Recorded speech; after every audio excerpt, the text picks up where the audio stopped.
नाज़रीन कराम, एक सादा लो शख्स शहर जाता है और वहाँ पे अपने रिश्तेदारों के यहाँ कुछ किसी काम पे जाता है, तो वहाँ पे उसे उसके रिश्तेदार एक यानी कि खिचड़ी देते हैं।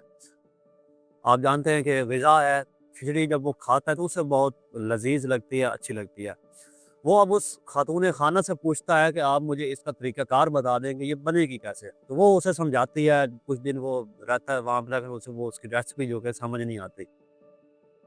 तो वो अब खातून खाना उसे कहते हैं कि आप जब घर जाएँगे ना, मैंने कहा तुसीं जिस टाइम घर वही सो अपनी सवाणी ने आख्या है कि मैंने खिचड़ी बना के दे। यानी कि वो उस इसका मतलब ये है कि आप जब घर जाएँगे तो अपनी बीवी से कहिएगा कि आपको खिचड़ी बना कर दे। और अब वो उसकी रवानगी का वक़्त हो जाता है और वो आहिस्ता-आहिस्ता चलना शुरू कर देता है, और ये क्योंकि लफ्ज़ थोड़ा उसके लिए मुश्किल था खिचड़ी, तो वो बार-बार अब ज़हन नशीन करने के लिए खिचड़ी, खिचड़ी, खिचड़ी, खिचड़ी एक तरंदुरहात से चला जाता है। जब वो जाता है तो उसको थोड़ी-सी थकावट महसूस होती है और वो किसी जगह के ऊपर रुक जाता है। रुक के सस्ताता है किसी दरख्त के नीचे और फिर उठ के चल पड़ता है। लेकिन इस दौरान जब वो नींद लेता है तो वो खिचड़ी लफ्ज़ चेंज होके खा चिड़ी बन चुका होता है। अब पंजाबी में खा चिड़ी से मुराद खा से यानी कि खाना और चिड़ी से मुराद चिड़िया होता है। अब वो अ, यानी कि बुलंद आवाज़ से कहता जाता है खा चिड़ी, खा चिड़ी, खा चिड़ी। अब आगे एक किसान बैठा होता है, अपनी फसल की हिफाजत कर रहा होता है, परिंदे, चिड़ियाँ उसकी जो उसने ताज़ा-ताज़ा बीज जो क्या वो फेंका होता है खेतों में, तो उसकी वो चुग ना पाएँ उसके लिए बैठा होता है। अब वो बहुत तंग हुआ बैठा होता है, यानी कि जिस वक़्त बंदा ये बिल्कुल इरिटेट हो जाता है, आखिरी हद होती है बंदे की सब्र की। अब वो उनको उड़ा-उड़ा के, भगा-भगा के, भगा-भगा के थका बैठा होता है और ऊपर से एक शख्स गुज़रता है, वो कहता है खा चिड़ी, खा चिड़ी, खा चिड़ी।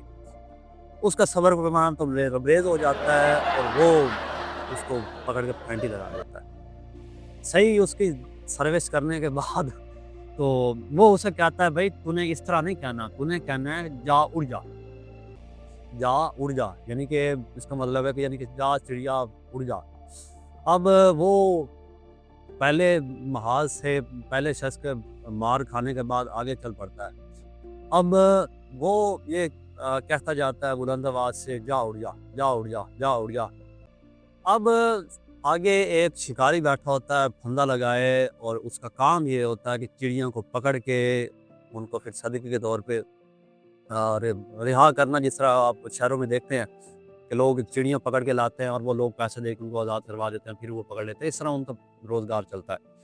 वो कब से बैठा है, पूरा दिन उसका निकल गया लेकिन एक भी चिड़ी नहीं आई। उसका भी बिल्कुल ही पारा हाई लेवल पे होता है और वो जब पास से गुज़रता है कहता है जा उड़ जा, जा उड़ जा, जा उड़ जा। वो उसको पकड़ के फिर से फैंटी लगा देता है। सही से उसकी तबीयत साफ़ करने के बाद कहता है, भई तू ऐसे ना कह, तू कह आई जाओ ते फँसी जाओ। यानी कि आप लोग आएँ और पिंजरे में फँस जाएँ, इस तरह से जिसका मतलब है। अब कहाँ वो खिचड़ी याद करना चाह रहा था और कहाँ पे आ गया जी आई जाओ ते फँसी जाओ।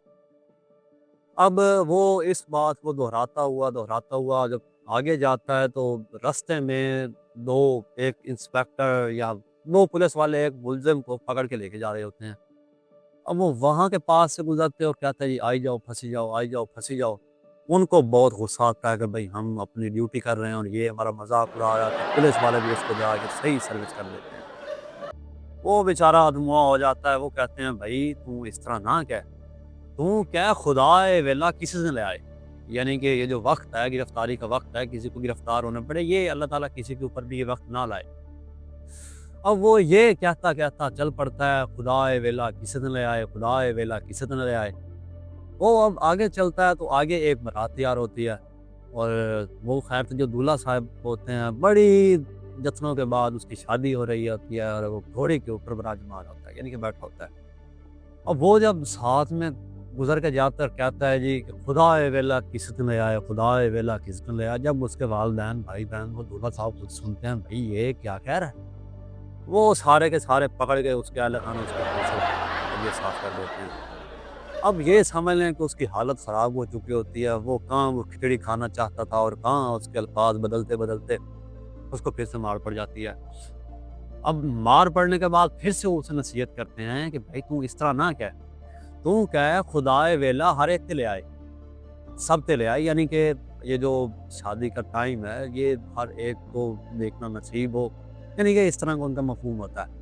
اب وہ یہ دوبارہ جب اس کی اب مردہ نہیں ہو چکی ہوتی ہے، بالکل ہی وہ گرنے کے قریب ہوتا ہے، اور یعنی کہ تین چار جگہ سے وہ مار کھا چکا ہو تو بندے کی حالت کیا ہوتی ہے آپ جتنا سمجھ سکتے ہیں، اور وہ خوب ہاتھ صاف کرتے ہیں اس کے اوپر۔ اب وہ یہ بات کرتا جا رہا ہے کہ خدائے ویلا سب تے لے آئے، خدائے ویلا سب تے لے آئے۔ اب آگے ایک جنازہ جا رہا ہوتا ہے، وہ اس کے اہل و عیال غم سے نڈال ہوتے ہیں کہ ان کا پیارا اس دنیا سے چلا گیا ہے۔ اب وہ جی یہ کہتا چلا جاتا ہے کہ جب وہ وہاں سے پاس سے گزرتا ہے نا کہ خدائے ویلا ہر ایک تے لے آئے۔ اب جو پہلے متاثرین تھے وہ تو اکیلے اکیلے تھے، اب وہ ہر ایک کے اوپر ثابت کرنا چاہ رہا ہے کہ یعنی کہ سارے کے سارے ہی مر جائیں۔ جو پہلے وہ اس کے لواحقین تھے اور پہلے تو انہوں نے اس کی خیر سے درگت بنانا شروع کی، اور بعد میں پھر یہ جتنے بھی وہ جنازے کے ساتھ لوگ تھے جب یہ لفظ تھا کہ یہ خدائے ویلا ہر ایک تے لے آئے، اس کو مارنا شروع کر دیتے ہیں۔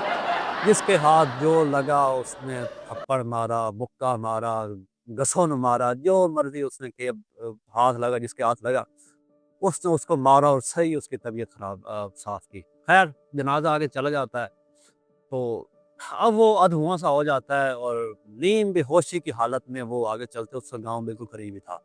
جو اپنے گاؤں کی سرحد پہ بیٹھتا ہے تو آپ کو جانتے ہیں کہ دیہاتوں کے اندر خواتین جو کہ ہیں وہ کسیوں کے اوپر جو پانی کے اوپر وہ بیٹھتے ہیں تو وہاں پہ کپڑے دھوتی ہیں۔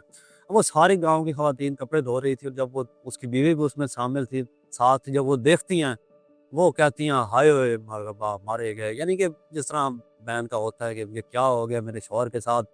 خیر وہ کچھ خواتین جاتی ہیں بھاگتی بھاگتی اور گاؤں کے دوسرے مردوں کو آگاہ کرتی ہیں، اور وہ آتے ہیں اس کو لے جاتے ہیں، یعنی کہ وہ بالکل لہو لہان، کوئی اس کا جسم کا حصہ ایسا نہیں جہاں پہ زخم نہ ہو، چوٹ نہ لگی ہو۔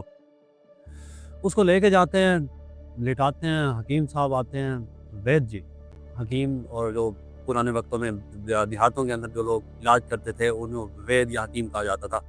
خیر حکیم کے لفظ تو آپ بھی واقع ہیں۔ اب وید صاحب آتے ہیں، اس کی مرہم پٹی کرتے ہیں، اور مرہم پٹی کرنے کے بعد اس کی بیوی حکیم صاحب سے پوچھتی ہے حکیم صاحب ان کو کھانا کیسا دینا ہے، یعنی کہ اس کو غذا کے طور پر اسے کیا دینا ہے، کیا کھلانا پلانا ہے۔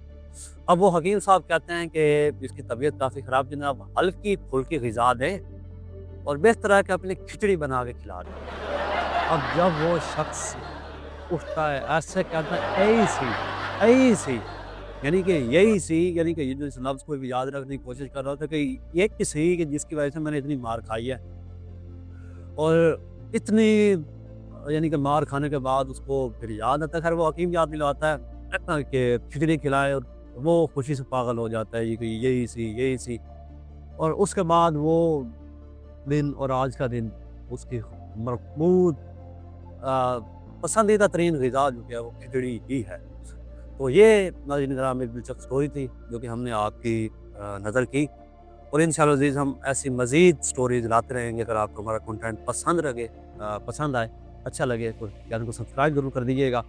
اور اس کہانی کو میں چاہ رہا تھا کہ پاکستانی حالات کے ساتھ ریلیٹ کریں، لیکن آپ خود کیجیے گا پچھلی کہانی کو سن کے، جنگل کہانی کے ساتھ، اور اس کے ساتھ آپ ریلیٹ کرنے کی کوشش کیجیے گا اور کمنٹ میں بتائیے گا۔ انشاءاللہ عزیز مزید کسی کہانی کے ساتھ آپ کی خدمت میں حاضر ہوں گے، اور اس کو ہم ریلیٹ کریں گے پاکستان کے ساتھ۔ اس کا کرنا چاہ رہا تھا لیکن میں یہ آپ پہ چھوڑتا ہوں کہ آپ اس کو کس طرح سے ریلیٹ کرتے ہیں۔ اب تک کے لیے اتنا ہی، چینل کو سبسکرائب کرنا مت بھولیے گا۔ خدا حافظ۔